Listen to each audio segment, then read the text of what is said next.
Hi, welcome to Open Kitchen. Today we're going to show you how to make a delicious vegan chili in a slow cooker that is super nutritious, really cheap to make and really healthy and can feed the entire family. So for this recipe, you can literally use any veg you like. What we're going to pop in this one is some onions, half a butternut squash, a red pepper, a couple of sticks of celery, 4 or 5 mushrooms, but you could easily make this recipe using a selection of tinned vegetables like tinned peas, tinned green beans, tinned carrots, or you could use any frozen veg that you've got. For this recipe, we're going to use some small red lentils. Again, as with the vegetables, you can use any lentils you like for this. I've got a little plate here and we've got some red lentils, some yellow split lentils, which are also called yellow split peas sometimes, and we've got some poi lentils, which are these little dark green ones. We are also going to put some tinned beans in this one, and we've got a little can of kidney beans, we've got a can of mixed beans, and we've got a can of black beans. You can use any lentils or beans. They're a great source of fibre, they're a great source of protein, they're a great source of B vitamins. And the general rule with beans and lentils is if they're smaller, like the ones on the plates, they will not need soaking. So you can buy nice big bags of dried lentils and they're super cheap and you can just whack them straight in the slow cooker. And then if you're using bigger beans or lentils, anything like kidney beans or chickpeas or black beans, it's better to get the tinned ones because then they've already been soaked, or if they needed to be pre-boiled. And again, you can just open the can, give them a little rinse and pop them straight in the slow cooker. The first piece of veg we're going to chop is we're going to go through how to chop an onion. So first thing we need to do is take the bottom and then the top off the onion. We're then going to hold the onion carefully so we don't hack our fingers off, and we're going to cut the onion in half. First thing you want to do with any piece of veg that you chop in is just get a nice flat surface. So we're going to cut the onion in half and then we can pop it down on a nice flat surface, and then it's not going to wiggle about and we're going to save our fingers and thumbs. Because this recipe is going in a slow cooker, we don't need to chop things particularly small or make them particularly pretty. We are just going to put everything into nice chunks. It's going to go in the slow cooker for 5 to 7 hours and everything's just going to bubble down and end up nice and soft. So all we're going to do is pop this half of the onion down, slice it 3 times to cut it into little strips, and then we're going to turn that by 90 degrees and then we're just going to cut it same again 3 times, and that's going to make some little cubes. We're not going to worry about it being too neat, and that's all you need to do. The next thing we're going to do is chop our butternut squash. So if you're working with any squash or pumpkin, they can sometimes have a very tough skin, so they can be a little bit difficult to hack through. Important thing is to just keep your fingers and thumbs safe, take it slow. So same as we did with the onion and same as we do with any other piece of veg, first thing we're going to do is just cut the squash in half so that we can get a nice flat surface. When we open the squash, you can see that there's a load of seeds on the inside. Depending on the type of squash or pumpkin you've got, sometimes pumpkins are absolutely full of seeds and it might take a little while to get the seeds and the stringy flesh out. And the butternut squash is a lot easier because it's just got a little bit of seeds and stringy stuff in the middle and a nice amount of flesh. So we're going to use this dessert spoon just to scrape the seeds and just these very dark stringy bits of flesh out of the middle. And then to chop the butternut squash, again, we're going to put it on that nice solid flat edge so it doesn't move. Run the knife through it, keeping our fingers and thumbs out of the way. And then we're going to do the same with the other half and just cut it down into some smaller pieces.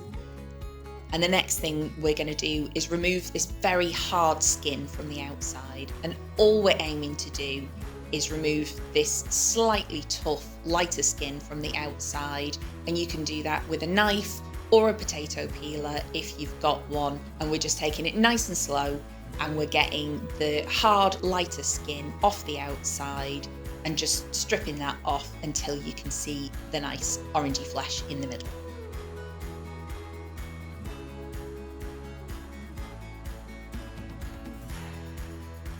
Okay, now we're going to chop the butternut squash, and all we're going to do is chop each of those sections into smaller pieces, and all we're aiming for is chunks of butternut squash flesh that are about 1 inch to 1.5 inches, and you can always just use your thumb as a guide, and you're just looking for a nice big chunk that's about the size of your thumb.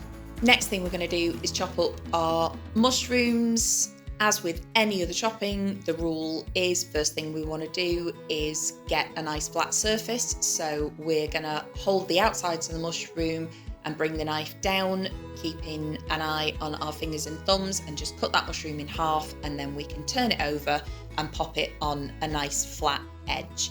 And then all we're going to do is chop that mushroom into 3 big chunks, and then we'll turn it by 90 degrees and we'll just cut that down the middle so that we end up for each half a mushroom with about 6 inch sized pieces. If your pieces are a little bit bigger or a little bit smaller, it does not matter a jot. Next, we're going to cut our red pepper, keeping our fingers and thumbs out of the way. We're going to bring the knife down and cut the pepper in half, because then we'll have a nice flat surface to chop on. I'm then just going to use my hands to just pull the green stalk and the white sort of fluffier flesh out of the middle. And if you need to, you can also use the knife just to remove some of that white flesh. It will not do you any harm if it ends up in the recipe. It just doesn't really taste of much. To get the last seeds out of the pepper, if you just turn the half over onto its flat side and just knock it onto the chopping board, that'll pop all the seeds out.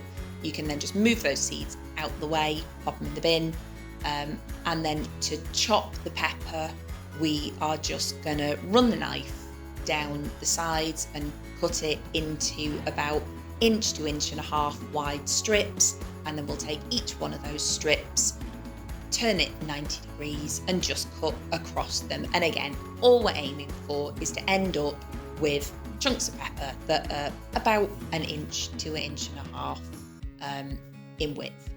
We've got a bulb of celery here, and the first thing to do is to just pull off one of the stalks. When you pull off the stalk, you might find that there's a little bit of dirt or grit inside the stalk of celery. If you find that, just give it a little rinse under the tap and a bit of a wipe, and it'll be completely fine.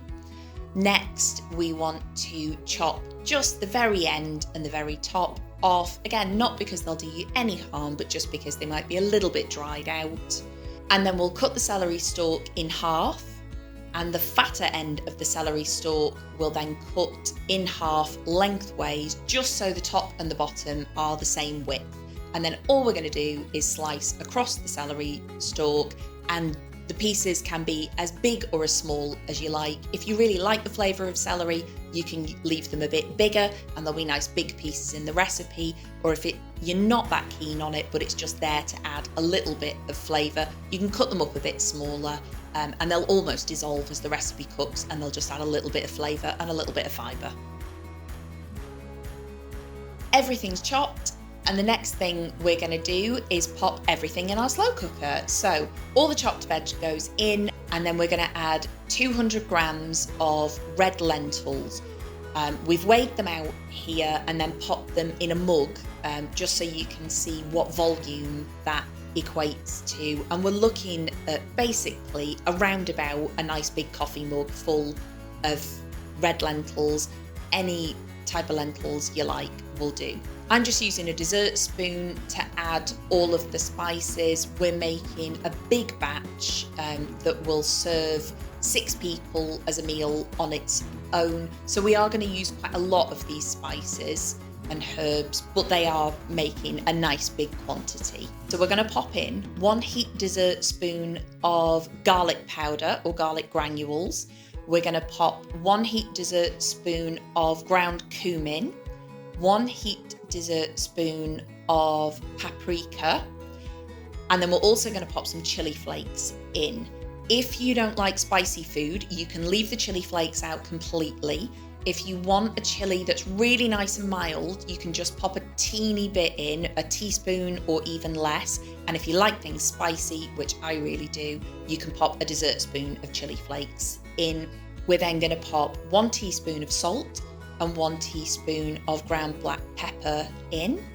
We're then going to pop 1 vegetable stock cube in the recipe, and again, the slow cooker is going to be on for so long that everything's going to have a really good chance to mix up and dissolve. So there's no need to put the vegetable stock cube in boiling water, give it a stir, dissolve it. We can just take that stock cube, throw it in the slow cooker. We're then going to add 2 cans of tinned tomatoes. These tinned tomatoes that we're using are chopped, which makes everything a little bit easier, but the tinned tomatoes do cost a couple of pence more per can than the unchopped tinned tomatoes. And obviously you can always just buy unchopped tinned tomatoes and run a knife through them, or even just mash them with a fork just to get them chopped up. Next, we're gonna add 1 can of kidney beans, and what we want to do is just give them a little rinse.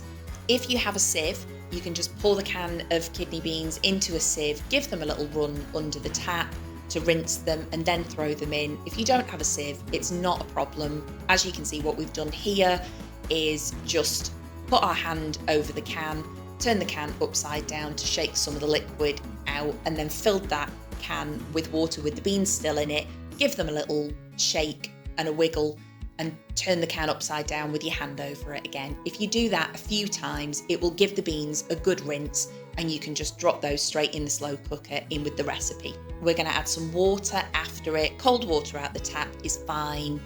And we're gonna fill the can that the beans came out of twice and pop that in. And what we're aiming for is to get the water level up to about 3/4 of the depth of the slow cooker. So we're basically just looking for a nice amount of liquid that everything can bubble in, that'll mix everything up and make sure we end up with a lovely thick sauce. Now we're going to give the raw chili mix that we've made a nice stir so that everything's all combined and everything's mixed in with the sauce and all the spices are moved through the liquid. We're going to pop the lid on. We're going to turn the slow cooker on to high, and then we're going to walk away from that for 5 to 7 hours. Slow cookers really are designed to be left for long periods of time. They're very safe and they don't use much electricity at all. So this batch has had about 7 hours now, and we're just going to take the lid off, and as you can see, everything has broken down, the lentils have expanded, the sauce has thickened, and this is our finished chili. This lovely vegan chili is a perfectly nutritious meal on its own. The lentils and the beans give it lots of protein and lots of fibre, and the model of slow cooker that we're using is 3.5 litres in capacity, and that will make about 6 adult portions of chili if you just have the chili on its own with rice or chips or baked potato even. We think that this will make about 10 to 12 portions with some sort of carb on the side. We're Open Kitchen. We hope you'll join us for more recipes in the future. You can find us on all the socials at Open Kitchen MCR, or our city centre cafe and bar at Open Kitchen PHM.